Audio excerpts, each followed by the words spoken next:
G'day, I'm Scott Poynton, and welcome to A Different Way, the place where we talk about creating impact and bringing change. In this video, I want to just share with you part of the story about how I set up my first social enterprise, the first social business that I set up way back in 1999, before perhaps some of you were born. It was called the Tropical Forest Trust. And the whole idea of the Tropical Forest Trust, which we just called the TFT, was to help businesses to be more responsible.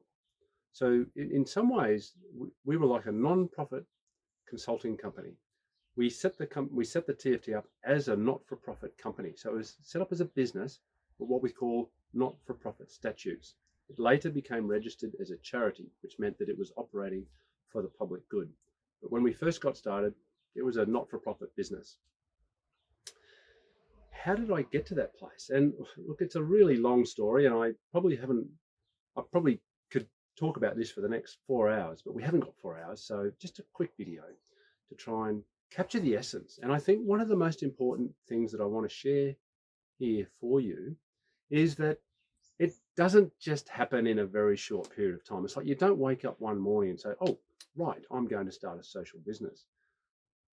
There sometimes is that moment of revelation where you say, yeah, come on, I need to do that now. But it's usually, in fact, almost always been something that's been this passion burning in you for a long time. And something happens that triggers you to then take action. And I think what's really important in thinking about this is so often we just talk about the trigger. We talk about, well, what happened that triggered you to take action? And I think that so many people just focus on that. Whereas the more important story, I think, is the deeper historical long time before that was when that passion was growing inside you. Because one of the key things about setting up a social enterprise is that you must have that passion to create change and bring impact at scale. You must. If you don't have that, when you hit the first wall, when you hit that first obstacle, because it's not an if, right? You will hit walls, you will hit obstacles, challenges will come, huge challenges that may put you out of business. One of the key things that's going to carry you through those difficult times, those challenges, is that burning passion that you've held in your heart for years before that trigger moment that actually got you to cross the threshold and start. So just a quick story about that. What was that passion that existed inside me that sort of exploded into life, and with a trigger opportunity that came in fact, it came in 1998. I'll talk about it in a second. But when I was a young lad, I grew up in rural Australia, and I spent my time outside with animals. I had 4 dogs.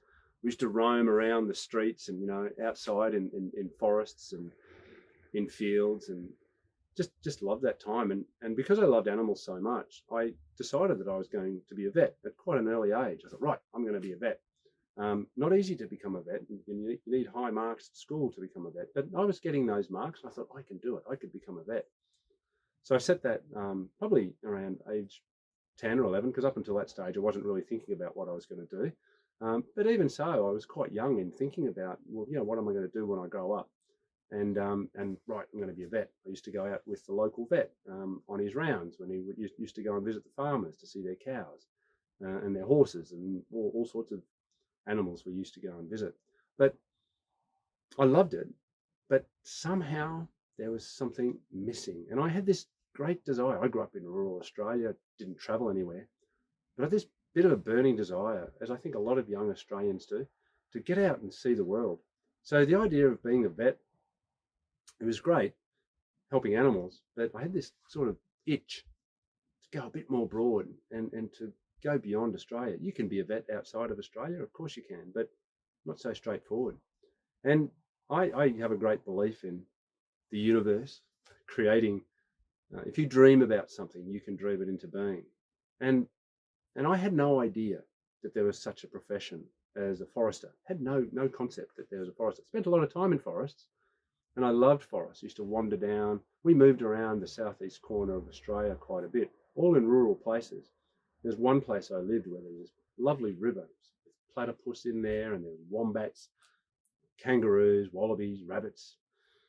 Excuse all sorts of animals running around, but these magnificent cathedral forests that I would go and visit all the time.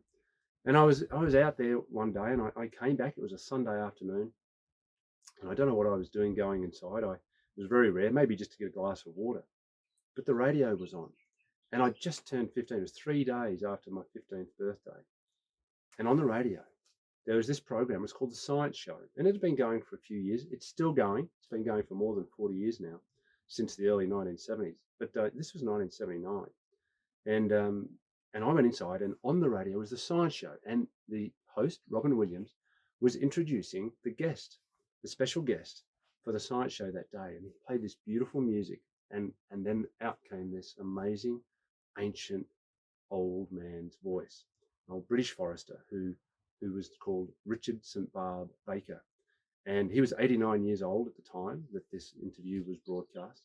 And he had spent his long life traveling the world, working to protect forests, conserve forests, and to plant trees, to inspire young people to plant trees. And he did a 30-minute broadcast about his life and his experiences traveling around the Sahara, planting trees to hold back the Sahara, planting trees in the Judean hills, protecting forests in the US. Just this beautiful, rich, wonderful story. And he had me after about 30 seconds, after I was just sitting there transfixed, listening to this old man. And after about 30 seconds, I'd forgotten all notions that I was going to be a vet. And I realized that my life's work was to follow in this old man's footsteps and to become a forester. Didn't even know that such a thing existed. I was like, right, I'm going to be a forester. And that's what I did. And I set out. I learned that you could go to university in Australia. There was 2 universities that did a forestry degree. I got into both of them and had the choice of which one that I'd go to. And I went to ANU, Australian National University in Canberra, and I studied forestry. During that time, I had an opportunity to go to Nepal. The forestry department at the university ran a project in Nepal, a community forestry project, a reforestation project. And I spent 3 months, one summer, the summer of 1985, 86, the Australian summer of 1985, 86, 3 months in Nepal.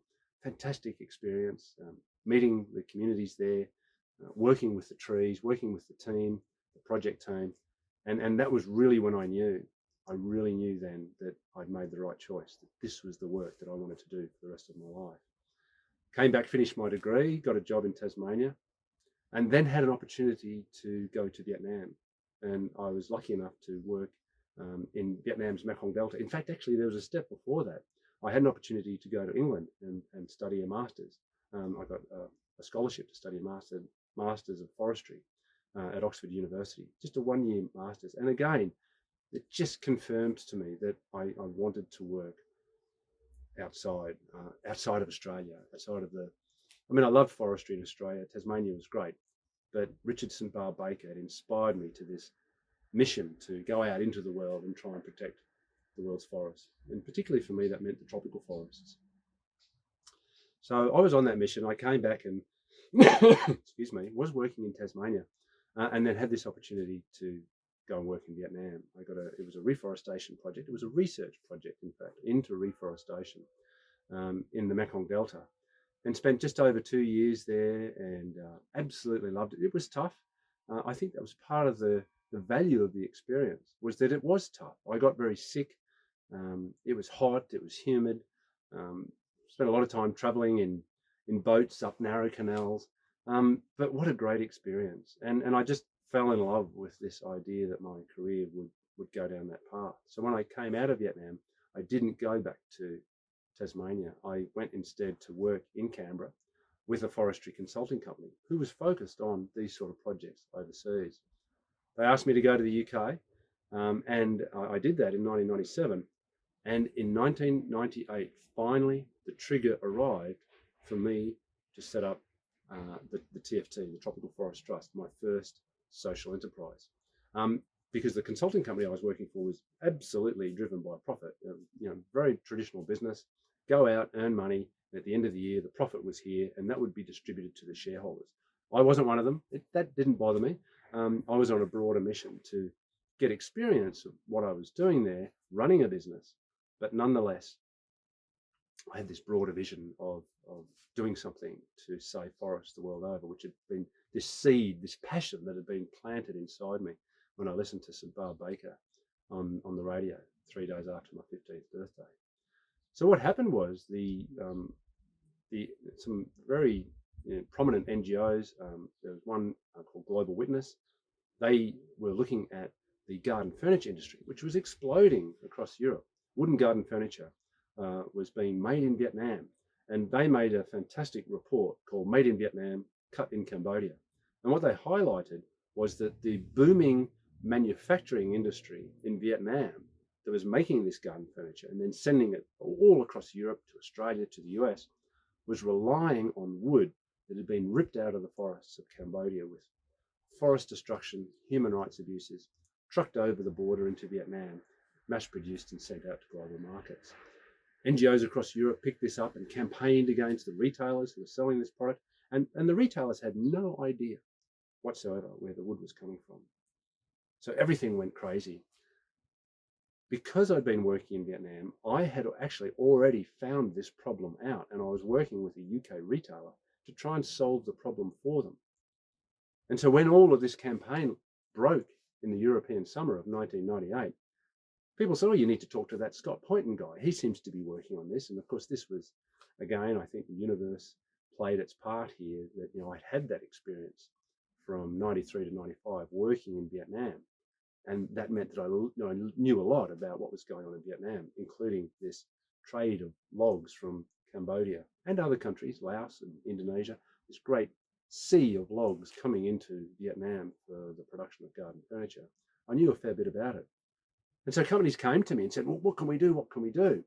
And I said, well, I was working for a consulting company. Well, I can help you. I could be a consultant. And it was very clear, very, very clear that the idea of paying an expensive consultant to help them solve this problem, it just wasn't going to fly. It wasn't going to happen. So in talking to some of the companies, I said, well, why don't we set up a non-profit, a membership-based organization that they could join? They could join. And one of the founding members, the manufacturing company who was actually buying the furniture from Vietnam and importing it into Europe, the leader of that company, 𝘂𝗪𝗪𝗪𝗪, founder of 𝘂𝗹𝗹𝗡, the world's largest wooden garden furniture company, getting attacked by the NGOs because they were the largest. He thought this was a fine idea, and together we visited some of his key customers, and the idea for the TFT was born. Let's set up a non-profit so that companies could come in, and rather than being seen to set up a for-profit venture where everyone would say, oh yes, you're only doing it to make money, we set up TFT as this non-profit business, as I said at the start of the video. That was the moment. And it was set up March 25th, 1999. We received on the fax machine, we still had fax machines in those days, on the fax machine, the first applications from some of these major retailers across Europe. We had 7 initial founding members. They all committed to put a good chunk of money into the TFT to help us get started with our operations. And our purpose was to sort out the garden furniture supply chain, to get it away from using illegal wood, get it away from being linked to forest destruction, get it away from being linked to human rights abuses. It really was the start of this whole idea of responsible sourcing, which in the last few years has become more mainstream. But way back then, in 1999, it was absolutely pioneering. Up until that stage, companies had been saying, well, it's not my problem, the suppliers, they're the ones who are buying the wood. I'm just buying the furniture. And NGOs like Global Witness, Greenpeace, Friends of the Earth, WWF, others said, no, you must take responsibility. Oh, we don't even know where the wood comes from. So the TFT set about the work to try and unpick those complex, opaque supply chains and replace all of the illegal, destructive wood that was coming in with wood from sustainably managed forests. That was the moment. That was that trigger, that all of that passion that I'd been holding since listening to 𝘂𝗪𝗪𝗪𝗪 as a young lad, aged 15 years and 3 days, came to fruition just before my 35th birthday. So 20 years later, it took me 20 years of passion and study and work to get to the point, from the inspiration of listening to St. Barb all the way through 20 years later to setting up my first social enterprise. So I'm going to talk in other videos around what we did in the TFT, what TFT did, what social enterprises do in general. But I hope that was helpful. And if you're interested in learning more about social enterprises, bringing change and creating impact, we've got more videos here for you. I hope you enjoy watching those. Do give us your thoughts and feedback, and I look forward to communicating with you further.